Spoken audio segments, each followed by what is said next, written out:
وأهل بيته وأهل سنته أجمعين. أما بعد، أعوذ بالله من الشيطان الرجيم ببركة بسم الله الرحمن الرحيم. قل إنما أنا بشر مثلكم يوحى إلي أنما إلهكم إله واحد. وقال النبي صلى الله تعالى عليه وسلم إذا كانت ليلة النصف من شعبان قوموا ليلها وصوموا يومها فإن الله ينزل فيها لغروب الشمس إلى سماء الدنيا فيقول ألا من مستغفر فأغفر له، ألا من مسترزق فأرزق له، ألا مبتلا فأعافيه، ألا كذا ألا كذا حتى يطلع الفجر. صدق الله العظيم وصدق رسوله النبي الأمين المتين المتين المبين المعين المجيب الكريم. ونحن على ذلك لمن الشاهدين والشاكرين والذاكرين والحمد لله رب العالمين. إن الله وملائكته يصلون على النبي يا أيها الذين آمنوا صلوا عليه وسلموا تسليما. اللهم صل على سيدنا مولانا محمد وعلى آل سيدنا وعلى آل سيدنا مولانا محمد صلی اللہ تعالی علیہ وسلم. سر شام سے اب تک آپ لوگوں نے بہت ہی اچھے انداز میں نعت و منقبت کے اشعار سماعت کیے اور تقریر اور خطاب بھی آپ لوگوں نے سماعت کی ہے. اگر آپ لوگوں کو کوئی اعتراض نہ ہو تو میں خطاب تو کروں گا لیکن ہم اپنے یہاں کی زبان میں نہیں بولوں گا. آپ لوگ اجازت دیں گے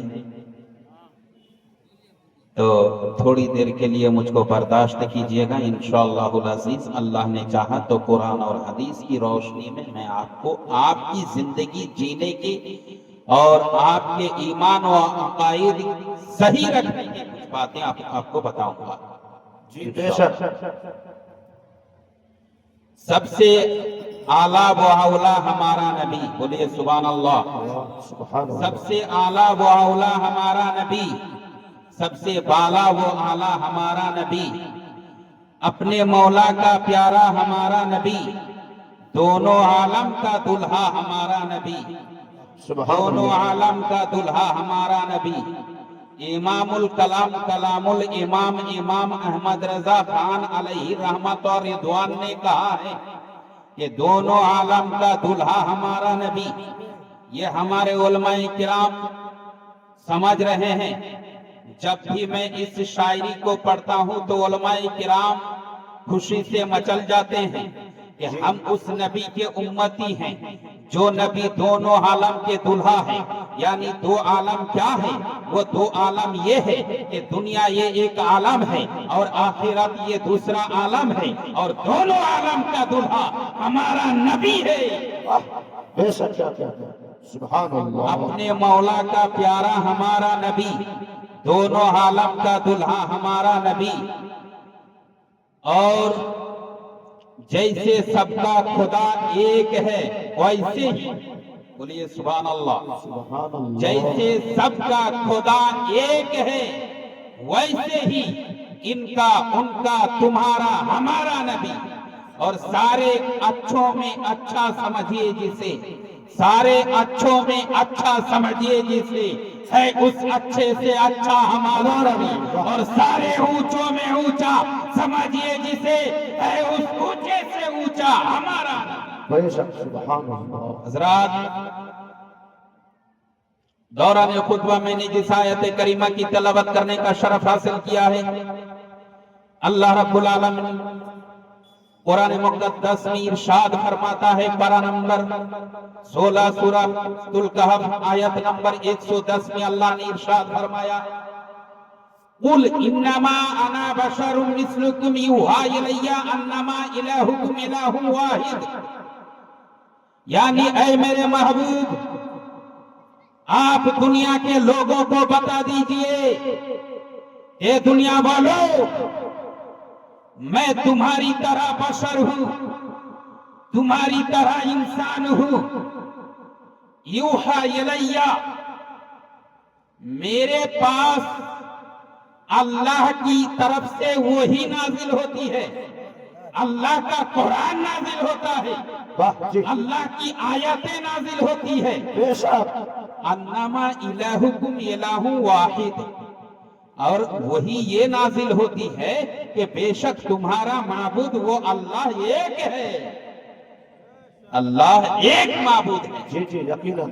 حضرات گرامی، یہ جو دنیا میں لوگ خرافات پھیلانے کی کوششیں کر رہے ہیں، ہمارے نبی محمد الرسول اللہ صلی اللہ تعالیٰ علیہ وسلم جو سید الانبیاء ہے، سید المرسلین ہے، خاتم النبیین ہے، شفیع المرسلین ہے، شفیع المرسلین ہے، سید القونین ہے، امام الانبیاء ہے، سارے نبیوں کے سردار ہے، سارے رسولوں کے تاجدار ہے، اس رسول اعظم کو اپنی طرح کہہ رہے ہیں۔ کچھ لوگ ایسے ہیں نا، کچھ فرقے کے ماننے والے، اس طرح ذہنیت رکھنے والے اس طرح بکواس سے کرتے ہیں کہ نبی محمد مصطفیٰ صلی اللہ تعالیٰ علیہ وسلم ہماری طرح ہے، ہمارے بڑے بھائی کی طرح ہے، جیسے ہم کھاتے پیتے چلتے پھرتے اٹھتے بیٹھتے ہیں، اسی طرح نبی دو جہاں صلی اللہ علیہ وسلم بھی کھاتے تھے، پیتے تھے، چلتے پھرتے تھے، سوتے جاگتے تھے، اٹھتے بیٹھتے تھے، تو جیسے جس طرح ہم اپنی دنیا کی زندگی دنیا میں بشر کرتے ہیں، انہوں نے بھی اپنی زندگی دنیا میں بشر کی ہے، لہذا وہ ہماری طرح ہو گئے، ہم ان کی طرح ہو گئے۔ ذرا ایمان و عقیدہ کے ساتھ، ایمان و عقائد کے ساتھ، صحیح عقیدہ کے ساتھ اپنے سینے میں ہاتھ رکھ کر مجھے جواب تو دے دیجئے کہ ان بدتمیزوں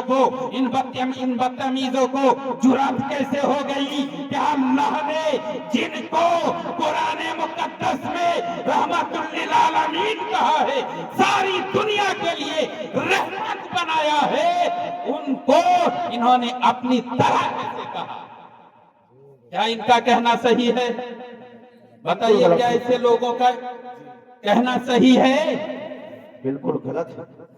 اب جب غلط ہے تو غلط بات انہوں نے بولا کیوں؟ تو قرآن مقدس کی یہی آیت کریمہ ہے، قُلْ إِنَّمَا أَنَا بَشَرٌ مِثْلُكُمْ يُوحَىٰ إِلَيَّ أَنَّمَا إِلَٰهُكُمْ إِلَٰهٌ وَاحِدٌ۔ اللہ نے ارشاد فرمایا، اے میرے محبوب، آپ دنیا کے لوگوں کو بتا دیجئے کہ میں تمہاری طرح بشر ہوں، تمہاری طرح انسان ہوں، لیکن یہاں پر اللہ نے اتنے پر ختم نہیں فرمایا، بلکہ آگے اللہ نے ارشاد فرما دیا کہ میرے محبوب اپنی بشریت کو بیان کرو، اپنے انسان ہونے کو بیان کرو، اپنے انسان ہونے کو بیان کرو، اپنے مانوتا کا اعلان کرو، اور ساتھ ہی ساتھ یہ بھی اعلان کر دو، یہ بھی دنیا کے لوگوں کو کہہ دو کہ لوگوں، ارے جو ایمان والے ہو سمجھ جانا، ایمان میں اپنا ایمان برباد نہ ہونے دینا، میں ایسا انسان ہوں کہ میرے پاس اللہ کی طرف سے وہی آتی ہے، قرآن نازل ہوتا ہے، تمہارے پاس قرآن نازل نہیں ہوتا ہے، تمہارے پاس اللہ کی آیت نازل نہیں ہوتی ہے، تمہارے پاس سورتیں نازل نہیں ہوتی ہے، اللہ کے رسول کے پاس 6666 آیتیں نازل ہوئی ہے، ہم میں سے کسی کے پاس نازل نہیں ہوئی ہے۔ ہم سنی مسلمان سمجھ گئے کہ یہ ہماری طرح نہیں، ہم ان کی طرح نہیں، بلکہ یہ حبیب اللہ ہے، اور ہم اللہ کے بندے اور رسول اللہ کی